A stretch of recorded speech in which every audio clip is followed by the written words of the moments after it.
सुमितजी, तुमची ख्याती जी आहे ही ताडोबाच्या वाघा इतकीच आहे. म्हणजे ताडोबा फक्त वाघांसाठी फेमस नाही आहे, तर पक्ष्यांचा आवाज काढणारा एक सुमेध वाघमारे पण इथं या ठिकाणी आहे. तर माझी इच्छा आहे की एक किमान 2-4 पक्ष्यांची आवाज आपण काढून दाखवा. त्याचं नावं घ्या आणि मग सांगा.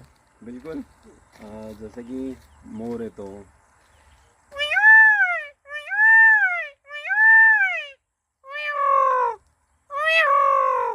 असं, किंवा इथं छोटे प्रिनियस पक्षी ओरडत आहेत.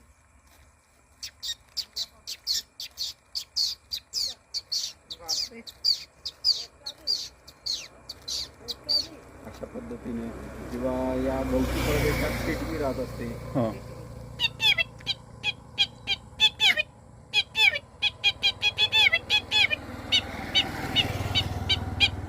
खूप क्या- वेळा पक्षी प्रतिसाद देतात, हा. पण मी पक्ष्यांना बोलवण्यासाठी आवाज काढत नाही, म्हणून त्यांना डिस्टर्ब करत नाही. मी फक्त अशा निवांत वातावरणात येतो आणि बसतो, त्यांचे आवाज ऐकत असतो.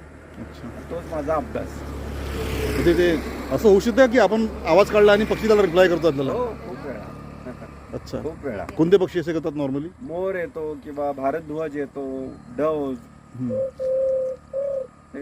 अच्छा, हे डोव आहे, हे डोव आहे. डव, हां, राईट राईट राईट. बोला. आपल्या आमच्या घरा शेजारी पण कवडी कवडी कवडी कवडी म्हणतात. कवडी कवडी कवडी. कवडीचा आवाज, असे खूप सारे आवाज असतात. हां हां. स्पॉटेड डिअर जरी असतील, पण आपण ते काढत नाही, कारण सगळ्यांना भीती वाटत असते तिकडे वाघ असण्याची, किंवा गावकऱ्यांना भीती वाटते, म्हणून मी काढत नाही ते बाहेर. तसं आपल्या आणि यूट्यूब, इंस्टा, फेसबुकला बर्डमॅन सुमेध नावाने मी भरपूर व्हिडिओ टाकत असतो. सो फोटो, पक्ष्यांची माहिती, जंगलाविषयी माहिती, कारण प्रत्येक जण आता विसरत चाललेले आहेत, फक्त स्वतःला सिद्ध करण्यामध्ये व्यस्त आहेत. पण जंगलाचा आवाज बनवून, जंगलाचं जे सगळं काय आहे आपण दाखवण्याचं काम करत असतो ताडोबामधून. नक्कीच तुम्हाला कधी पण वेळ मिळाला, तुम्ही ताडोबाची व्हिजिट करा. तुमच्या फायद्याचं आहे, कारण आयुष्यभरातला सगळ्यात जास्त ऑक्सिजन इथं भेटतो, फ्रेशवाला ऑक्सिजन इथं भेटतो, आणि तुमच्या पैशामुळं सगळ्यांची घरं चालत असतात.